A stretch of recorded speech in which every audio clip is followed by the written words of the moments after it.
Vivo já. Oiê!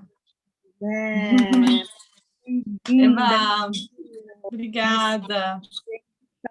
Tão incrível, tão uau, presente cada fala aqui, e eu quero te agradecer desde já, assim, por você estar cedendo um pouquinho do seu tempo, trazendo a sua contribuição, a sua energia, que já é tanta potência, né?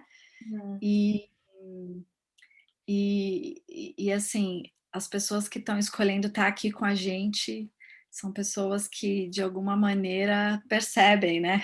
Essa potência, eu vejo que não é à toa. E esse título que você está trazendo, assim, né? A potência e empoderamento da mulher no parto, eu acho que é algo que vai encaixar bem em tudo que já está sendo dito aqui, sabe? Então, esse espaço é seu. Obrigada, sim. Não se apresentar, tá? Porque acho que... Né? Então, ótimo. Meu nome é Calu, eu sou doula há 11 anos e eu venho trabalhando com diversas esferas do feminino, né? O parto é a mais importante, é que eu atuo com mais constância e que me permite trabalhar diversos fatores, né? Dentro desse tema que a gente tem muito lindo, que é o empoderamento da mulher. E, bom, eu venho de uma história, eu acho que a minha própria história ilustra a minha jornada, né? A minha jornada em busca do meu próprio poder pessoal e o meu próprio poder feminino, e que, de fato, culmina com a gestação e sobretudo, na hora do nascimento, né?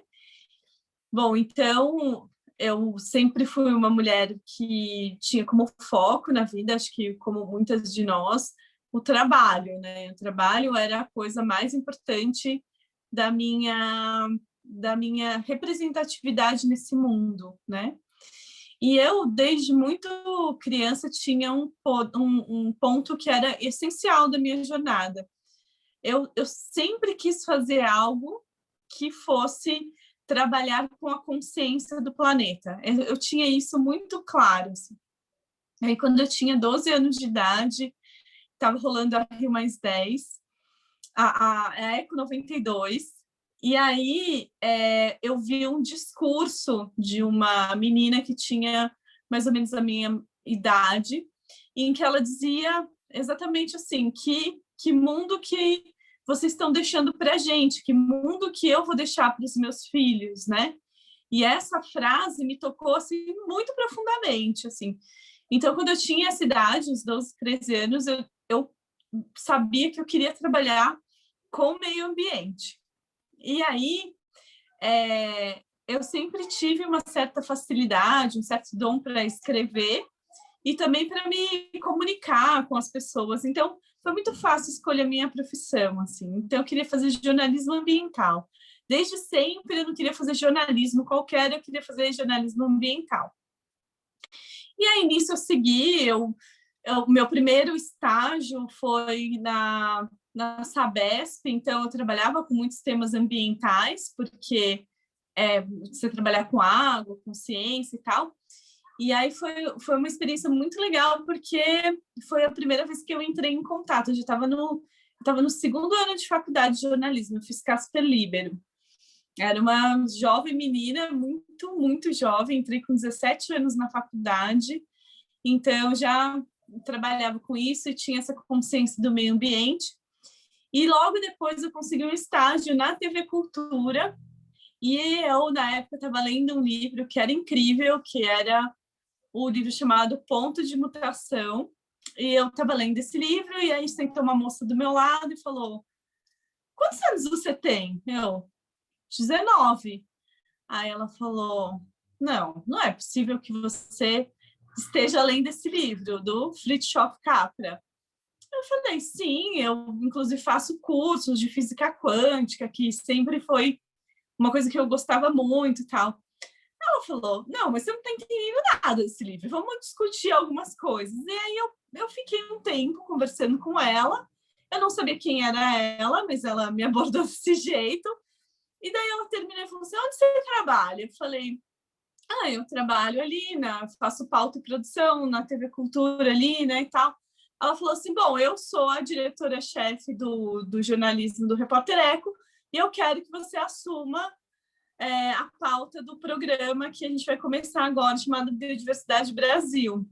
E aí, antes de me formar, eu já tinha alcançado o que era a minha meta de vida, assim, né, e aí eu comecei a trabalhar lá e foi muito legal, porque eu tive a oportunidade de cobrir a Rio+10, que foi em Joanesburgo, 10 anos depois do que eu tinha sonhado, assim, né? Então, eu digo que a minha carreira de jornalista foi uma carreira muito promissora e muito auspiciosa, assim. E aí eu fiquei um bom tempo na TV Cultura, depois eu saí de lá, fui trabalhar na Natura, e na Natura eu pude realizar várias coisas que eu queria, assim, conheci gente muito interessante, fiz muita coisa. E aí, quando eu estava nessa minha jornada pessoal, então eu já acreditei que eu tinha alcançado o máximo do que era dos meus anseios. Só que eu era muito jovem, assim, né? Então, eu já tinha alcançado. E aí, de certa forma, ficou um certo vazio, assim. Eu não sabia muito mais para onde expandir, assim, né? Eu fiz coisas muito legais. Fiz curso de cinema com o Eduardo Coutinho, entrevistei o Fritjof Capra, entrevistei o Dalai Lama, assim, realmente o jornalismo me proporcionou muitas coisas incríveis na minha jornada pessoal, mas ainda assim eu sentia dentro de mim que faltava alguma coisa, assim, né? Tem uma frase da Camille Claudel que fala assim, há sempre uma ausência que me atormenta, e por muito tempo ela foi uma frase minha. Quando eu engravidei, assim, eu tinha algumas certezas, assim, que eram muito claras para mim. Como eu entrei em contato muito cedo com o meio ambiente, como eu entrei em contato muito com a noção de doença e saúde, eu sabia que o evento do parto era um evento que ele era um evento de plenitude e era um evento de saúde, não era um evento de doença.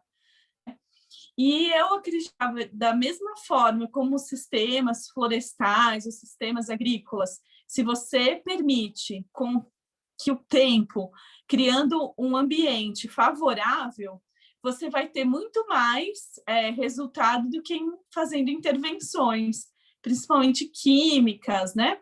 Então, eu tinha esse ponto muito claro para mim, assim, que eu queria que o meu processo de nascimento ele fosse um processo que fosse respeitado o tempo das coisas, assim. E aí, há 14 anos, né, a gente está falando de um tempo em que não existia redes sociais, não existiam blogs, não existia uma informação que era disseminada fora dos grandes grupos de comunicação, não existia.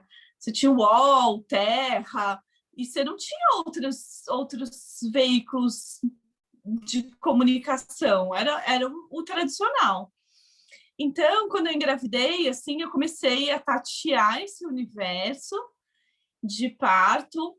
Na época, eu ganhei um livro de uma amiga que é o Parto Ativo, e aí eu comecei a ler e entender uns processos históricos que envolviam o parto e entender onde que a mulher tinha perdido esse poder, né? Esse poder de parir, que isso era uma lacuna que eu tinha. Você falava, poxa, é um evento feminino, é um evento hormonal, é um evento... Por que esse evento ele é medicalizado e isso, de certa forma, é roubado de tantas mulheres, né? Isso era uma lacuna para mim, isso acendeu uma luz, assim, eu não entendia muito bem por onde caminhava essa destituição do poder feminino, assim, né? E aí, eu fiz uma vivência de renascimento, e eu lembro que nessa vivência de renascimento que eu vivenciei, eu lembro de olhar minha mãe deitada assim na maca. Eu nasci de cesárea, né? Deitada numa maca, vomitando muito, e uma sensação minha, assim, como bebê, de que eu tinha nascido num lugar doente, assim, sabe? De que eu tinha que dar conta de mim mesma, porque aquela que deveria cuidar de mim estava inapta, assim, sabe?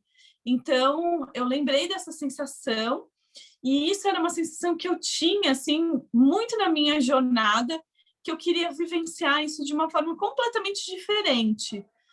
E também eu tinha uma sensação e nessa vivência de renascimento eu tive, que eu estava quase conseguindo nascer e alguém ia me tirar, assim, sabe? De alcançar, desse agarrar, desse momento em que você transpõe uma barreira, né? E emocionalmente eu tinha vários pontos da minha vida em que eu sentia isso, que eu ia lá e quase conseguia, mas ou quando conseguia, não me parecia uma coisa que era minha, assim, que tinha sido por meu próprio mérito, assim. E eu sei que toda essa construção tinha muita relação com a minha forma que eu nasci, assim. Então eu queria vivenciar uma coisa completamente diferente, mas eu não sabia como. Porque, de certa forma, né, uma coisa, eu estava correta quando eu escolhi fazer jornalismo. Informação é poder, né?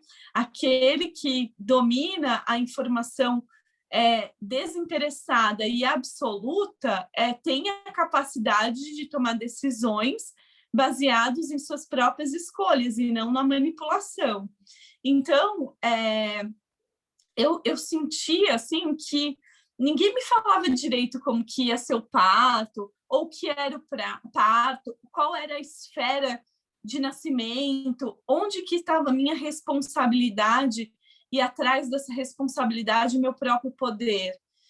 Então, isso eu fui descobrindo sozinha. Eu tinha, na época, eu tinha um grupo de e-mail, que era do Yahoo Groups, chamava Parto Nosso, que era uma lista antiga, e depois tinha uma outra lista que chamava Materna SP. Até hoje, essas pessoas estão na humanização.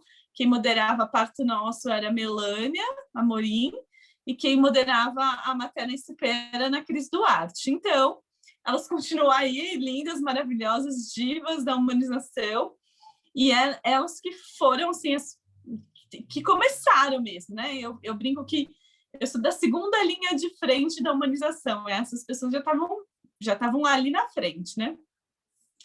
Então, eu me vi, assim, na situação, me informando o que era o parto humanizado, o que era doula, como que funcionava esse processo, completamente destituída do meu poder de decisão, porque eu tinha vários conceitos que eram da minha família ou da sociedade, mas que eu não sabia muito bem. Mas eu tinha clareza de algumas coisas que eu queria.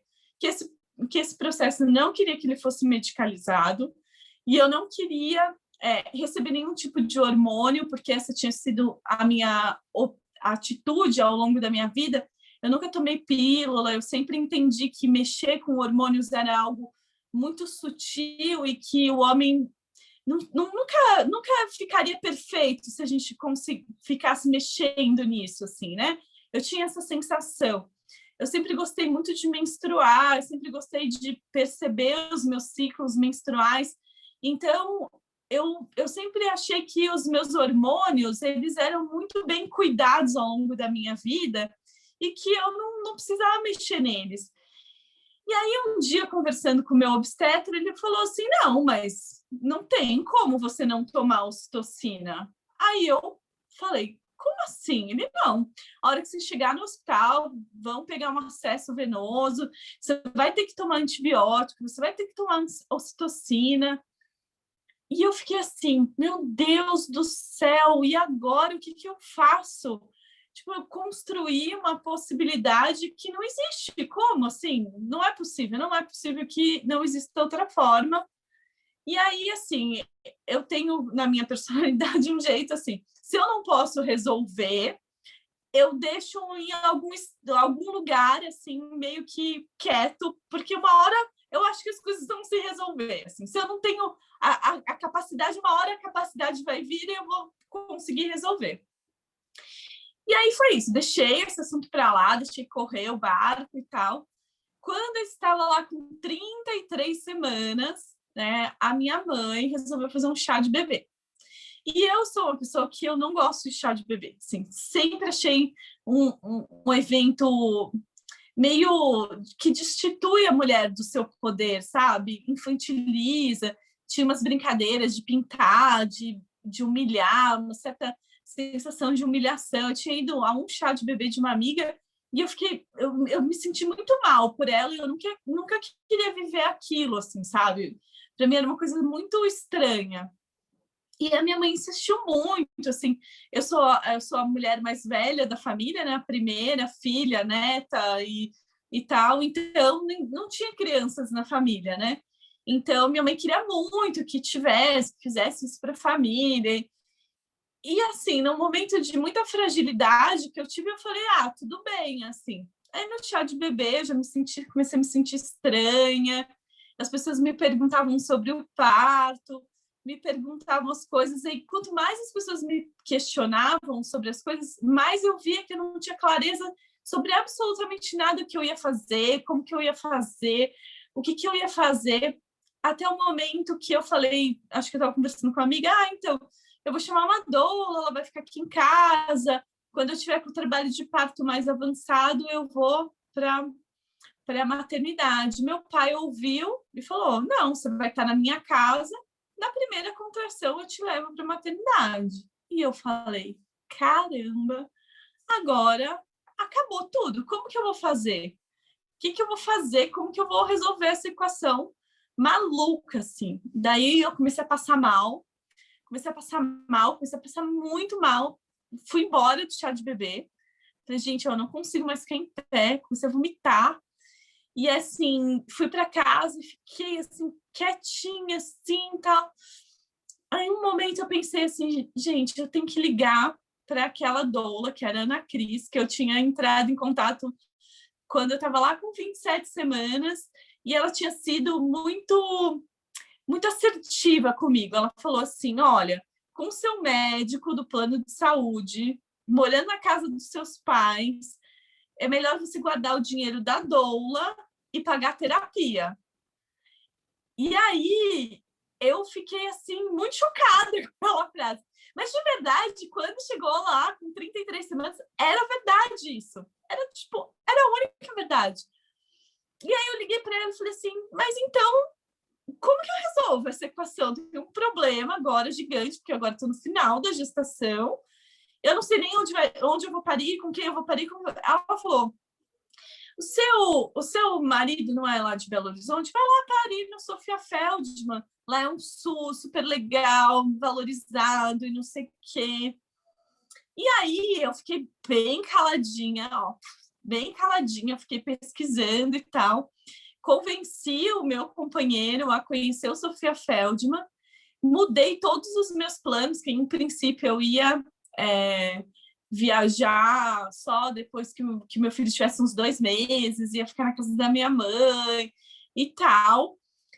E aí eu falei, não vai ser nada disso, eu vou parar em BH, já vou viver a minha vida que eu preciso viver, da mãe que eu preciso ser, sem anexos, assim, sem paradas. Assim. E aí eu meio que combinei no trabalho que eu ia encerrar minhas atividades com 37 semanas e comuniquei aos meus pais também que eu não ia mais parir em São Paulo, que eu ia parir em BH. E a minha mãe ficou tão chocada que ela falou, olha, você faz o que você quiser da sua vida, mas não conte com a minha ajuda. E aí era o feriado de 25 de janeiro, eu peguei o meu carro, coloquei todas as minhas coisas dentro do carro, tudo que coube. Meu ex-marido falou, não, deixa que eu vou com você. Eu falei, não quero, eu preciso fazer essa jornada sozinha. E tudo que eu consegui pegar, encaixotar, eu coloquei todas as coisas dentro de um Corsinha e fui viajando de São Paulo para Belo Horizonte sozinha, carregando a bagagem da minha vida, assim, sabe? que era pouca, era bem pouquinha. E aí, isso para mim foi... até hoje eu fico pensando assim, falando assim, cara, que coragem, assim, tipo, que coragem de fazer isso com 37 semanas, viajar sozinha, tipo, uma jornada de 600 quilômetros, que é de São Paulo a Belo Horizonte, uma viagem longa e, tipo, prestes a parir, assim. Mas hoje eu sei que ali foi quando eu peguei e reuni todo o poder que eu tinha para conseguir parir, para viver a minha própria história. E aí, quando eu cheguei lá em Belo Horizonte, no dia seguinte, já fui conhecer o Sofia Feldman. E aí, quando eu fui conhecer lá, tinha uma enfermeira e ela falou assim para mim: Nossa, mas você tem um perfil tão legal para parto domiciliar, você não tem vontade? Ai, meu Deus.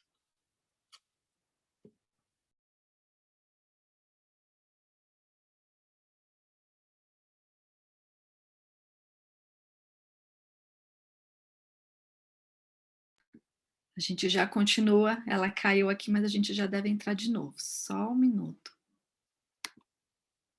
Deixa eu ver se ela manda mensagem aqui.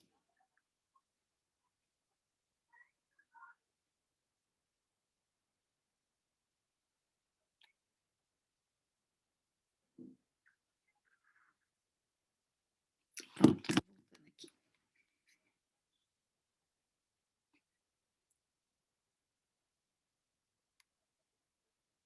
Oi, desculpa, caiu aqui. A gente viu que caiu. Bom, então, e aí quando eu conheci lá, ela falou: Nossa, mas você tem um perfil tão legal para parto domiciliar. E aí eu falei: Nossa, mas me explica como funciona e tal. E aí ela disse assim, ela me explicou como que era. Eu falei: Gente, eu quero agora, porque aí finalmente eu encontrei um lugar em que eu era protagonista da minha própria história, né? Um lugar em que eu estava ali, foi a primeira vez que eu ouvi falar em plano de parto, que ela disse: Não, você pode escolher tudo que você quer, do jeito que você quer, você pode sonhar esse sonho desse parto da maneira que você quiser, a gente vai estar aqui para te servir da forma como for. E foi uma jornada muito incrível, assim. No fim, eu precisei de pouco também. Eu tive um parto que durou 40 minutos e eu vivenciei uma potência muito grande, solitária, dentro do meu parir, assim, né? Mas eu me lembro da sensação, assim, de quando meu filho nasceu, era uma sensação de um poder muito grande, assim, um poder muito grande. Era uma capacidade que eu tinha de sentir que, depois de ter vivenciado a potência do meu corpo, da minha alma e do meu espírito, que qualquer coisa que eu desejasse fazer, eu era capaz, assim, né? E que qualquer mudança, que qualquer dificuldade, que qualquer maneira que eu pudesse fazer para encontrar a plenitude da minha alma ia acontecer.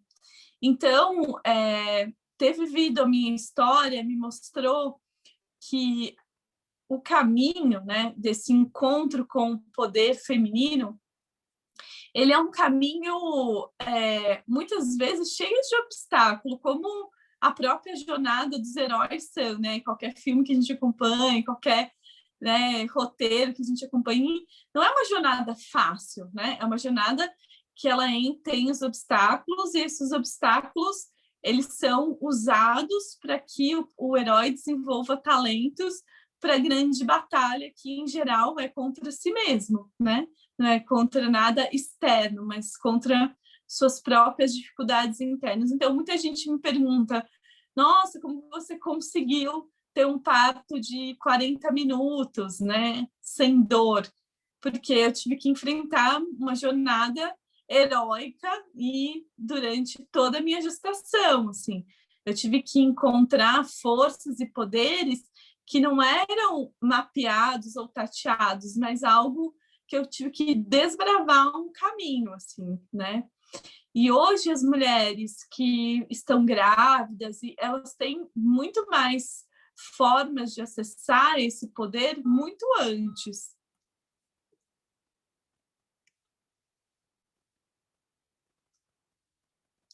Oi, tem alguém tentando me ligar, Ah, mas vamos ver o que é. Eu acho que tá tudo bem. Então, eu acho que hoje a gente tem, e eu vejo muito o papel da doula, esse lugar em que a gente convida as mulheres a protagonizarem seus próprios núcleos de poder, assim, né? As suas próprias escolhas conscientes, seus próprios processos, em que essas mulheres vão descobrir como vivenciar isso dentro da gestação e dentro do evento do parto, né? Que se parece um evento um pouco mais misterioso, mas que é um núcleo de poder muito, muito, muito impactante para a vida das mulheres. Então, posso fazer uma pergunta sobre isso? claro, claro, sim. Porque hoje a gente já ouviu aqui na maratona sobre o quanto que o parto ele acaba sendo uma experiência de, eu não me lembro o termo que foi usado, mas nesse sentido que você está trazendo, assim, transformadora, muito potente, muito transformadora. E não é a primeira vez que eu ouço isso também, eu já tive outro filho e tal, mas me baixa a curiosidade, você que já doulou tantas e tantas mulheres, isso realmente é quase uma regra, não vou nem afirmar que é totalmente, mas na grande maioria é o que você percebe? Sim, porque o evento, né, do parto, vamos dizer assim, do primeiro filho, principalmente, né, que é quando a mulher toca algum lugar que ela, às vezes, não chegou ainda, né? Então, quando a gente vivencia o parto, os hormônios que a gente vive, eles vão fazendo um trabalho que é muito interessante, né? À medida que o trabalho de parto avança, o nosso neocórtex, que é esse cérebro mais jovem que a gente tem ao longo da vida, que armazena a nossa linguagem depois dos 3 anos de idade, que armazena nosso RG, CPF, enfim, o funcionamento do mundo, ele começa a desligar. E a gente vivencia o que a gente chama de partolândia, que é um mergulho num cérebro muito mais primitivo e que vai trazer uma experiência e uma potência em que a gente vai reconhecer, né, esse núcleo que é muito ancestral, né, que talvez ali esteja a história, as dores e as conquistas de todas as mulheres que antecederam nós mesmas, né? E esse lugar é um lugar muito adentro e muito obscuro até, né? Ele é um lugar que os sons são diferentes, os cheiros são diferentes, o tempo é diferente, é um outro momento. E aí, quando a gente está vivenciando um primeiro parto, existe uma morte que acontece, uma morte psíquica importantíssima, né? A filha, aquela que era nutrida, alimentada, cuidada, morre. E aí, nesse lugar, tem que nascer a mãe, que é aquela que vai cuidar, aquela que tem contato com a própria intuição, aquela que vai guiar a nova vida que chega. E esse é o momento em que a gente troca de cadeira, né? A gente troca de cadeira, a gente senta num outro lugar, né? Porque o bebê precisa chegar e assumir aquele lugar que um dia você esteve, né? E essa morte psíquica é algo muito poderoso, porque por mais que você tenha outras pessoas ao seu redor, uma obstetra, uma médica, uma enfermeira ali que vai te dar o amparo, esse mergulho ele é muito, muito solitário, assim, né? E é através dos hormônios, é através da dor, é através do tempo em que a gente vai deixando essa menina morrer para nascer essa mãe, né? E, inevitavelmente, a gente se agarra a ela, assim, porque é o lugar que a gente conhece.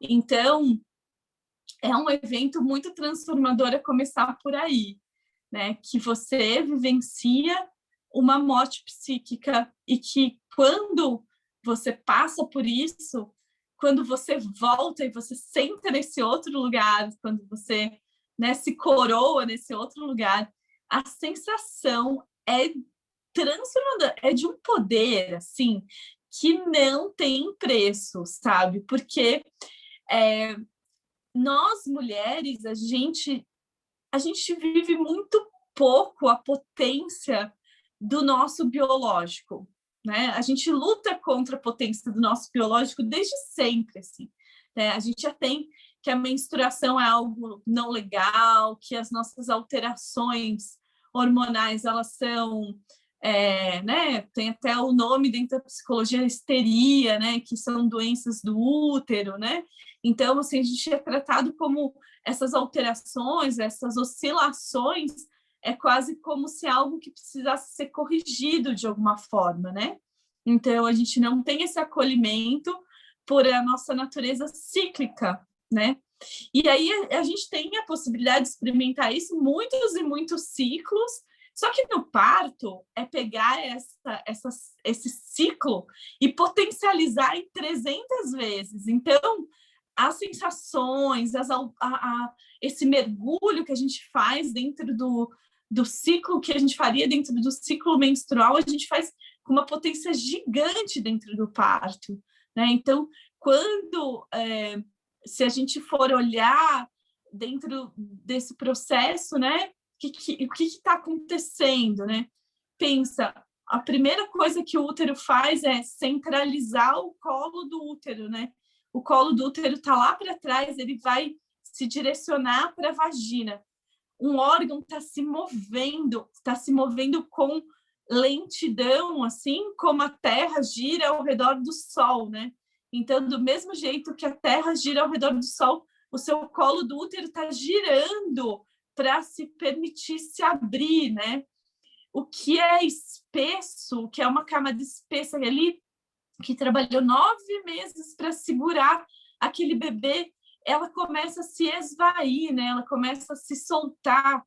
E o quanto internamente a gente tem que deixar se flexibilizar e soltar as coisas que são grossas em nós, assim, né? O quanto que a gente tem que deixar esse colo esvair, assim, né? Apagar, né? Quantas coisas a gente tem que apagar nesse processo. Muitas mulheres têm pródromos prolongados, por quê? Porque elas têm muita coisa para apagar, né? Desse colo do útero, que traz a memória de tantas e tantas histórias que estão ali dentro do útero, né? E aí, esse colo do útero vai fazer a coisa mais mágica que ele pode fazer. Ele vai se abrir em 10 centímetros, né? E aí, esse abrir, ele te conecta diretamente com o centro da Terra, ao mesmo tempo que a nossa cabeça está completamente aberta, ligada a um grande sol, assim, que está ali em cima, porque né, dependendo da crença da pessoa, mas é dali que a alma também vai chegar, né? Porque o corpo está lá e a alma do bebê transita entre dois mundos, né? Então, à medida com que a gente coloca os pés na terra, né? Vai abrindo esse corpo que é esse colo do útero, vai abrindo junto com a vagina que procura o chão. Da mesma forma, a cabeça vai se abrindo para o alto dos céus, e à medida com que o bebê ele vai materializando o espírito, né? Porque esse espírito da criança precisa entrar na matéria, então materializa-se o espírito. Na contramão, a mulher vai espiritualizando a matéria. Então, diante de uma mulher que ela está parindo, o que a gente vê é quase o imaterial dela, é quase como se essa mulher pudesse ali ser um próprio espírito, assim, né? Ela é quase como se ela fosse uma entidade. E essa entidade, à medida com que esse trabalho de parto avança, o mais incrível é que todas as mulheres se comportam de uma maneira muito semelhante. Muito semelhante. É claro que elas vão ter as peculiaridades de si mesmas, né? Mas é quase como se, não importa se ela tem 17 anos, 44, se ela mora numa mansão ou se ela mora nos 50 metros quadrados, as necessidades dela e a maneira como ela se comporta é absolutamente nua e crua, assim. É puro espírito, assim. E aí, à medida com que o bebê chega e ele vai suavizando, e também a gente consegue entender que ele está contando a história dele, né? Ele está contando como que é, né? Como que é o resumo da vida dele com essa chegada. Então, tem bebês que já vêm, já vão de uma vez. Tem uns que vêm muito suavemente, assim, e deslizam. Teve um bebê que eu acompanhei que ele saiu todo o corpo, ele tirou um bracinho, tirou outro bracinho, espreguiçou-se, esperou um tempo, e aí mais 2 minutos se passaram, e aí ele saiu o resto do corpo. Então, a gente começa a ver que também, assim, a maneira como se chega...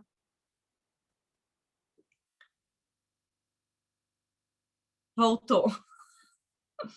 A maneira como se chega também conta a história dessa vida que está chegando, né?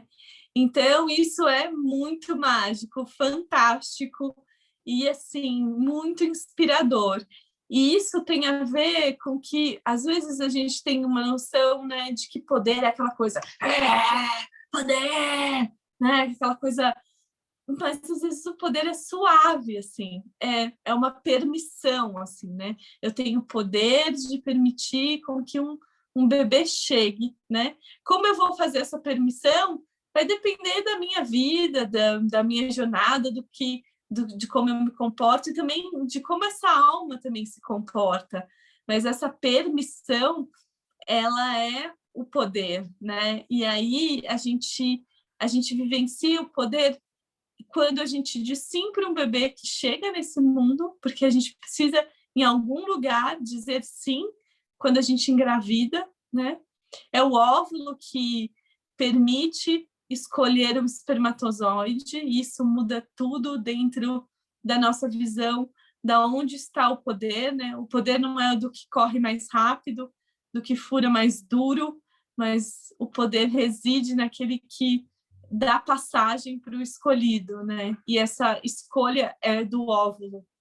Então, o óvulo permite, escolhe o mais apto, né? Que vai fazer aquela composição daquele ser que também escolhe, né? Aqueles pais para a sua jornada dentro desse plano. E esse desenvolvimento também é escolhido por essa criança, se ele vai viver num ventre com muita tranquilidade, ou com mais adrenalina, ou com mais ocitocina, ou com mais endorfina, porque, de certa forma, o que a gente oferece, né, de alimentos emocionais, psíquicos e espirituais, o bebê também está ciente de que que ele escolheu aquilo, né? É claro que a gente tem que ter a consciência de oferecer o melhor, mas o bebê tem ciência do que ele também escolheu de potência. E aí, dentro dessa história toda, o nascimento culmina com esse casamento daquilo que eu fui capaz de oferecer e o que aquela alma tem para se desenvolver, para chegar. Então, nesse ponto de vista, muitas vezes, né, a jornada ela se torna o lugar muito mais poderoso do que, de fato, conquistar alguma coisa. Porque a visão de conquistar alguma coisa é uma visão masculina. É a mesma visão que a gente tinha do espermatozoide conquistador. Agora, não é isso. Se a gente tiver como a noção de poder, o lugar de permissão, né? Se eu criei um ambiente que eu permiti essa chegada da maneira mais natural possível, se dentro psiquicamente eu permiti que todos os processos acontecessem, e se a minha jornada final, né, precisou de alguma intervenção, o poder mora na permissão e não no resultado final. É nessa jornada que a gente vai experimentar os poderes. E essa visão, ela é muito transformadora, porque a gente tira só do evento do parto o grande foco. Por exemplo, recentemente eu estou com uma gestante que ela está com placenta prévia total. Ela não vai poder vivenciar um trabalho de parto, porque placenta prévia total, quando a placenta cobre a saída, a mulher não pode nem entrar em trabalho de parto. Então, se a gente olha que a própria jornada, né, pessoal e desse bebê tem muito mais a ver com a jornada do que com o desfecho, a gente pode servir a esse poder e entregar esse poder para essa mulher de um outro lugar, né? E esses nuances nos faz pensar mesmo que a própria humanização ela precisa acolher essas outras visões, assim, que a gente tem que essa transformação ela é sutil e os profissionais que oferecem isso precisam nutrir essa mulher desse poder ao longo da gestação e não deixar tudo reduzido ao momento do parto. E aí eu ia justamente pedir para você falar mais aqui da importância de ter uma doula, né, de ter alguém acompanhando, e você está entrando nisso agora e já até trazendo essa resposta, né? Porque aí que tá, né? A doula geralmente faz alguns contatos antes e tal, né? Eu não sei como, não conheço tantas Sim. assim para afirmar, mas fala mais disso, assim, acho que seria importante, até porque tem muitas mulheres que acabam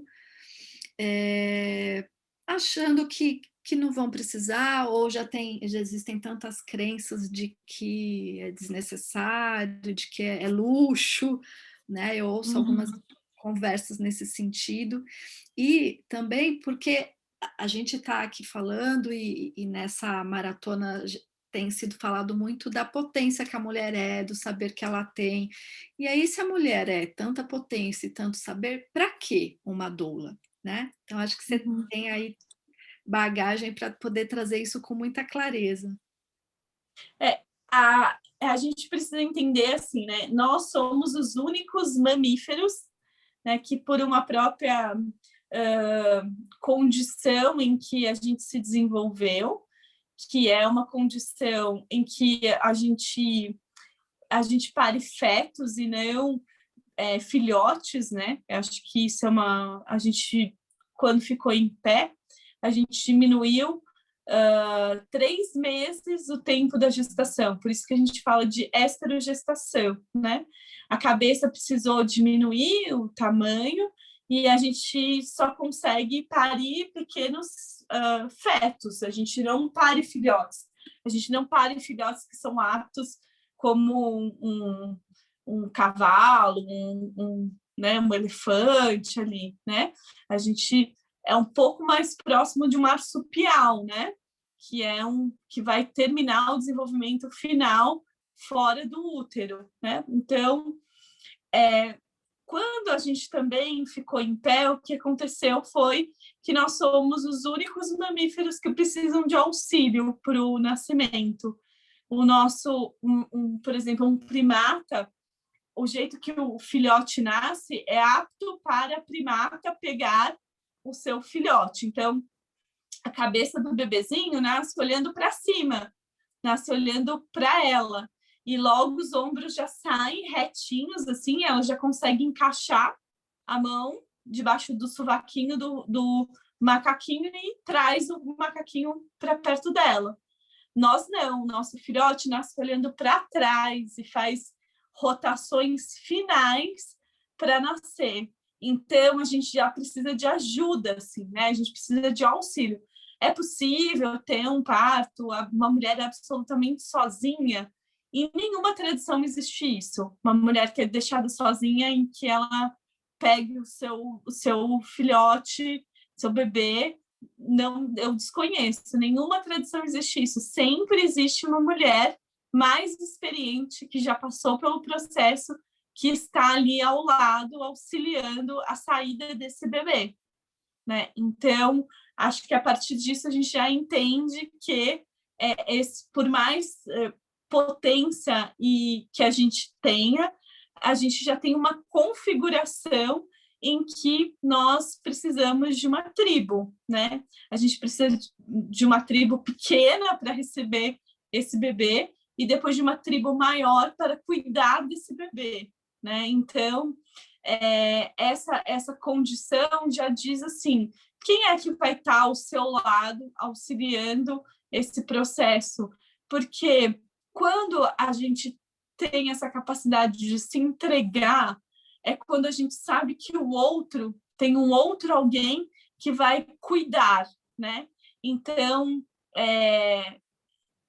esse lugar é que entra o lugar da doula, né? Esse lugar em que vai permitir com que o ambiente esteja mais favorável, permitir que esse ambiente emocional dessa mulher seja fortalecido. E a gente fala da mulher e do casal, né? A gente fala desse casal que também esse companheiro ou companheira vão precisar ali bem ajudar essa mulher, tendo a consciência que talvez vai ser a primeira vez que eles também vão passar por isso, né? Primeira ou segunda, e que também tem nuances diferentes, né? Quando uma mulher já tem um outro filho, esse outro filho também precisa de cuidados, né? E aí esse cuidado, às vezes o próprio companheiro vai ter que ser esse lugar desse suporte com o filho mais velho, por exemplo, né? Quando a gente está num primeiro filho, a gente também tem essa visão de que essa mulher vai ser cuidada. E tem lugares em que o companheiro ou companheira serão únicos, né? Porque esse lugar do acreditar, esse lugar do confiar, esse lugar do estamos juntos, sabe? Quando o seu companheiro, dentro do trabalho de parto, olha para você e fala, vai, é só mais um pouquinho, estamos juntos, isso dá uma força gigante, mas tem um outro lugar que né, essa acompanhante, que é a doula, que está ali chamando esse companheiro para junto, direcionando qual é o lugar que ele pode ser que ele fique mais confortável, que pode ser esse lugar, o que essa mulher precisa ouvir para ela permitir a passagem desse bebê. Então, a doula, ela habita esse lugar que não é um lugar de luxo, que é um lugar que está muito próximo do casal.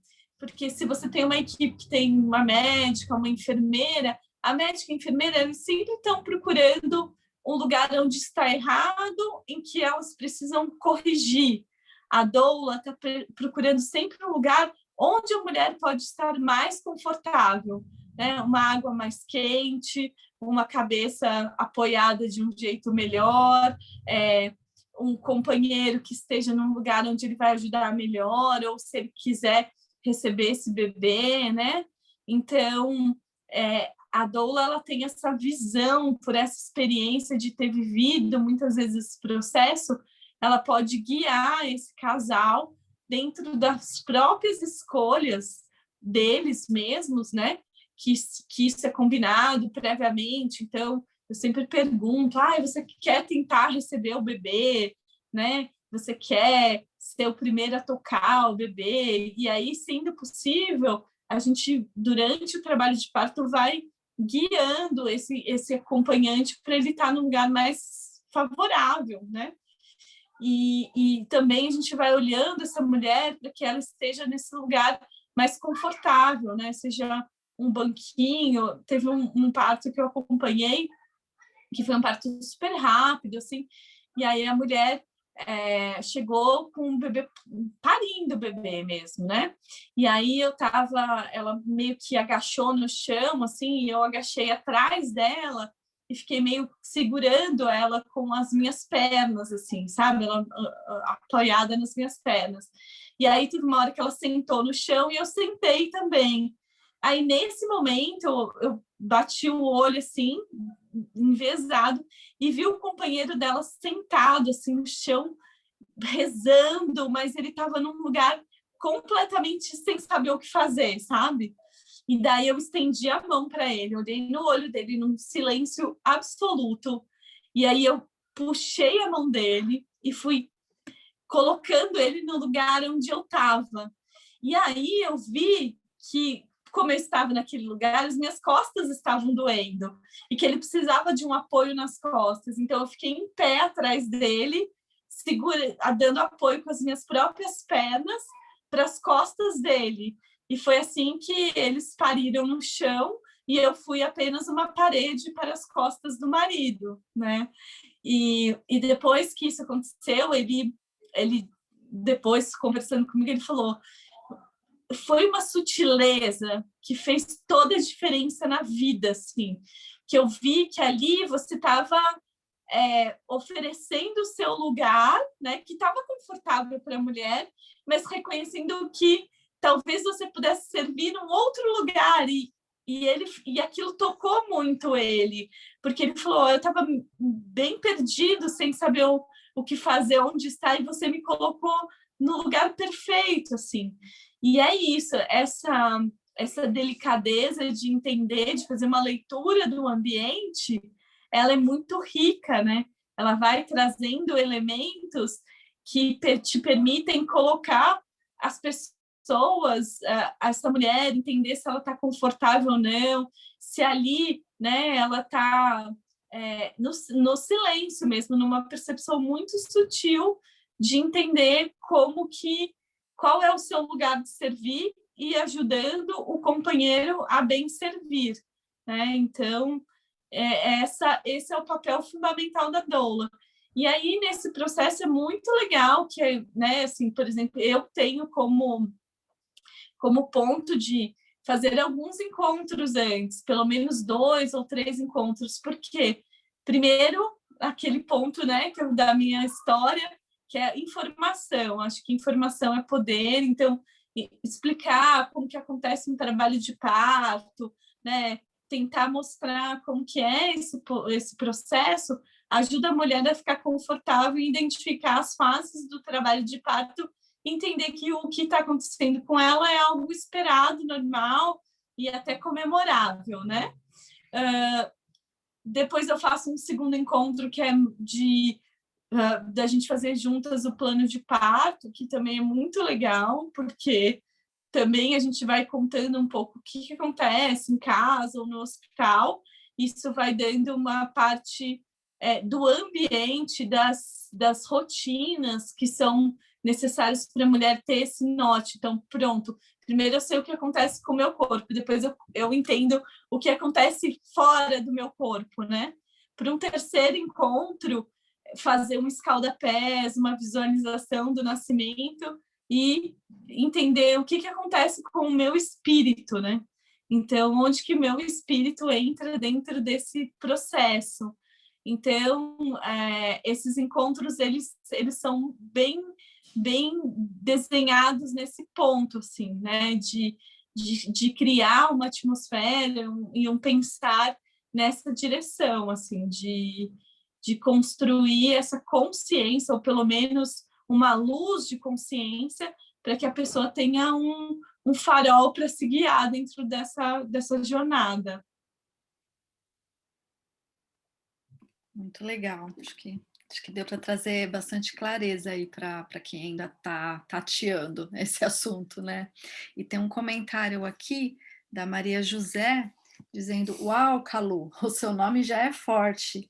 Que linda história da sua vida para as vidas que escolheram vir para o nosso planeta. Gratidão. E a Sâmara também dizendo que é muito lindo tudo isso que você está dizendo. Muito obrigada. É isso mesmo. E Calu em tibetano significa aquela que remove obstáculos, né? Então, eu acho que tem muito a ver com o que eu faço, ajudar a identificar e ajudar a mulher conseguir transpor o próprio obstáculo, que eu não tiro o obstáculo de ninguém, mas dar a mão para subir é o papel da doula, né? A gente dá a mão para que a mulher passe pelos seus próprios obstáculos, assim. Exatamente. Então, eu acho que esse é um ponto muito importante, um ponto de muito poder, né?